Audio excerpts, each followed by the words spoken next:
کار کرده شما پول به دست نمیارید. در این دو کرسی در یک وقت نشسته نمیشود. من توصیه نمیدهم. من انسان خیلی مهنت دوستم. بعضا این درد سرم میشود. من مشکلات میآفرم که لازم نبودن و اصلا نباید میکردم. اساساً آنها بیزنسمن میباشند، نه سرمایه گذار. اکنون من میشینم و بختم را انتظار میشوم، وقتی را که بختم میخندد. چون که او میگوید که چی در کار برایم بس است. او به سطح دلخواه خود رسیده است. باور کنید این یک چند میلیون دلار ارزش دارد. یا به دست میآرید و یا از ضرر خودداری میکنید.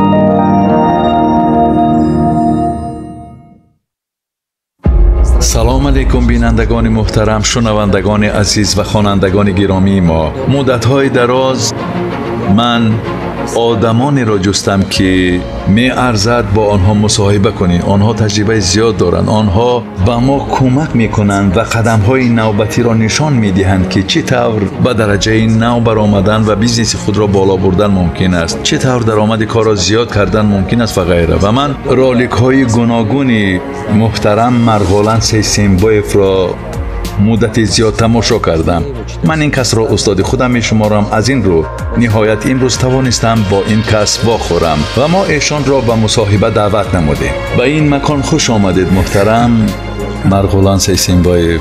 من خیلی شادم که شما وقت یافتید و به این واخوری آمدید. فکر میکنم که این مصاحبه به آدمان زیاد فایده میبخشد. برای چی؟ برای آن که آن آدمانی که کتاب‌های مرا خواندند و اودیتوری که من دارم، خلاصه فلسفه من و شما از یک جهت به هم مانند است. من پسر چوپانی عادیم، در دهه به پایه رسیدم. من فرزند دهم در عائله‌ام. شما باشید در یکی از مصاحبه هایتان گفتید که من با چوپانی کلان شدم و غیره، چون این سرگذشت‌ها داشته و بعد من یک چند بار مفلس شدم. روزهای وزنی داشتم، در عذاب بودم، جنایتکاران مرا تحقیر می‌کردند، قرضدار بودم و غیره. ولی مثل شما در حجم میلیاردها نه، اما همان مرحله زندگی من خیلی دشوار بود.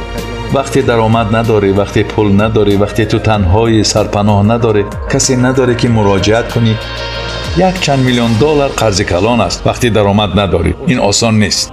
وضعیت شما باشد از این هم بدتر بوده است، زیرا سخن درباره یک چند میلیارد میرفت. برای همین به اینجا خوش آمدید. فکر میکنم که این مصاحبه خیلی فایده‌ناک خواهد بود. تشکر زیاد. رحمت سعید مراد. برای چنین توصیف ها، برای چنین معرفی من خیلی شدم که شخصا با شما شناس شدم و امروز من در خدمت شما قرار دارم. تشکر. اینجا یک چند سوال ها را خودم نوشتم و یک چند سوال ها را شاگردان فردی هم پیشنهاد کردند. من با آنها گفتم که امروز مصاحبه دارم. آنها سوال هایشان را نوشتند و حالا به شما میخوانم.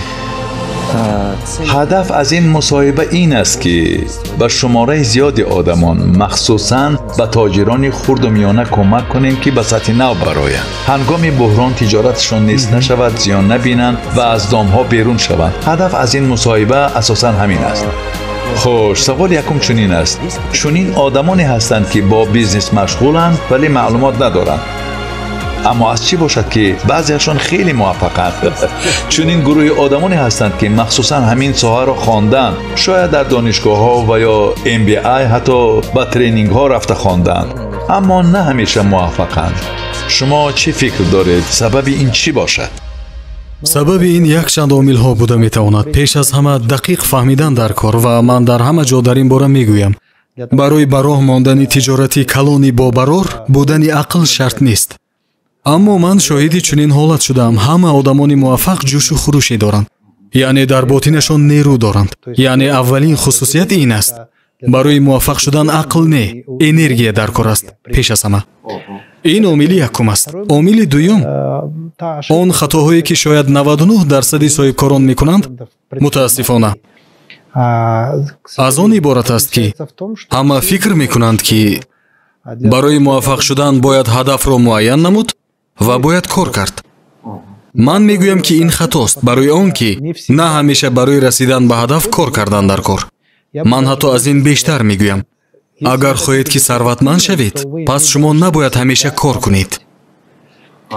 من حالا یک مثال میارم. باری مشاوران ژاپنی وابسته به تکنولوژی کایدزن به заводи روسی میآیند.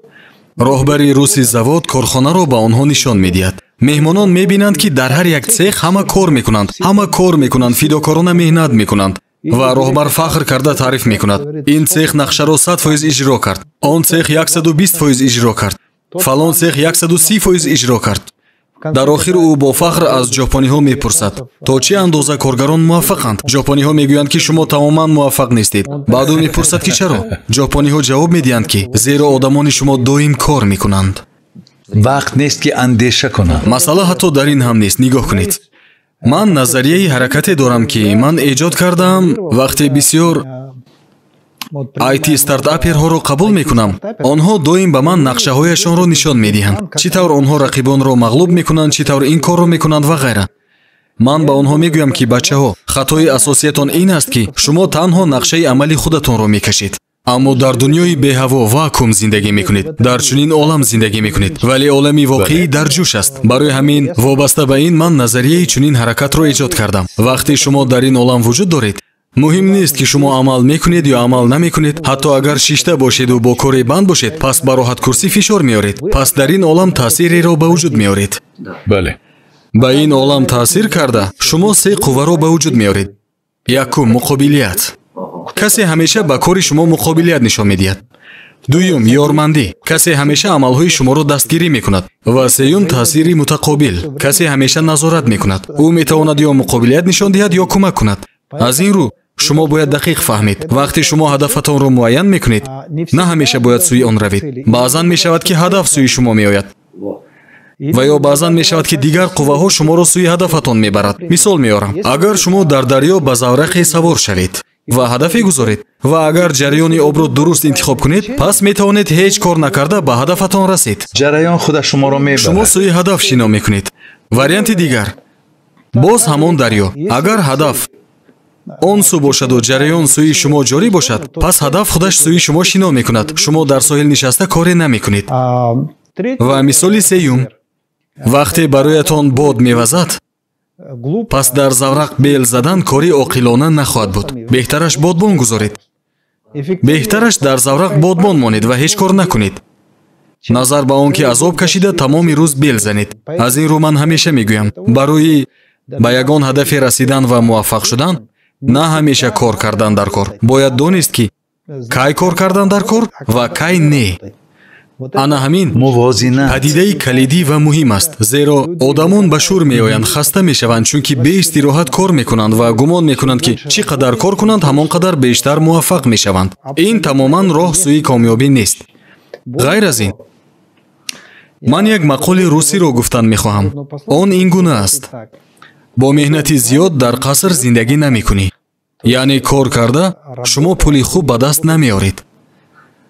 дар ислом фаҳмише ҳаст, вақте шумо кор мекунед, албатта заҳматҳоятон ҳамеша навишта мегардад аз ҷониби худо. шумо як бурида нон кор мекунед, аммо нон, равған, ҳама шароит, қаср, мерседес ва ғайра кор намекунед. худованд подош медиҳад ва баракат ато мекунад, танҳо дар ду ҳолат. якум, вақте ки шумо таваккал мекунед, ва дуюм, вақте ки шумо сабр мекунед. бале, сабр худ чист? ду маъно дорад. сабр интизор шудан ва ҳамчунон тоқат кардан. барои ҳамин на ҳамеша кор кардан дар кор. бар замин барои сарватманд шудан дар ёд гиред, ба ҳадаф наздик шудан дар кор. аммо кор кардан ё накардан ҳатмӣ нест. ин вобаста аст ба ҳолате ки кас қарор ба дорад. ҳолат вобаста аст. ғайр аз ин ҳамеша нигоҳ кардан дар кор. агар боди мусоид вазад, нишаста интизор шудан дар кор. танҳо интизор шудан дар кор. тоқат кардан дар кор, сабр, интизорӣ. бале, бале, ман дар куҷое хонда будам ки чунин гуфта шуда буд: ками он бисёр аст агар ту корҳои дуруст бикунӣ. бале, ин аз кори зиёд кардану раҳкум задан беҳтар аст. дар воқеъ ман ҳамин гуна инсонам. тавре ки шумо гуфтед, ман ҳамин гунаам. ман инсони хеле меҳнатдӯстам. баъзан ин дарди сарам мешавад. ман мушкилоте меофарам ки лозим набуданд ва набояд мекардам. дар ҳақиқат шояд баъзан ман муҳобот кунам, аз ҳад зиёд кӯшиши ноҷо мекунам. баъзан ҳамин хел мешавад ва табиист ки ба хатоҳо роҳ медиҳам. ва баъд дар охир ин ҳама метавон гуфт ки кӯмак мекунад ки ибрат гирам. кас борҳо хато карда таҷриба меандозад ва барои ояндааш таҳкурсӣ мегузорад ва дигар ба чунин хатоҳо роҳ намедиҳад. боз як чизи хеле муҳим ҳаст. нигоҳ кунед, вақте кор мекунед, шумо метавонед танҳо дар як самт кор кунед. бале, ва чун кор намекунед, метавонед дарҳол ба якчанд самт рӯ оред. яъне вақте ки ман дар заврақ мешинам ва бел мезанам, пас метавонам танҳо як заврақро идора кунам. Табиист ки корам кам маҳсул мешавад ва чун ман бел намезанам, пас метавонам дар 10 заврақ бодбон гузорам ва онҳо худашон мераванд. Ана ҳамин хел ман бизнесҳои зиёдамро идора мекунам.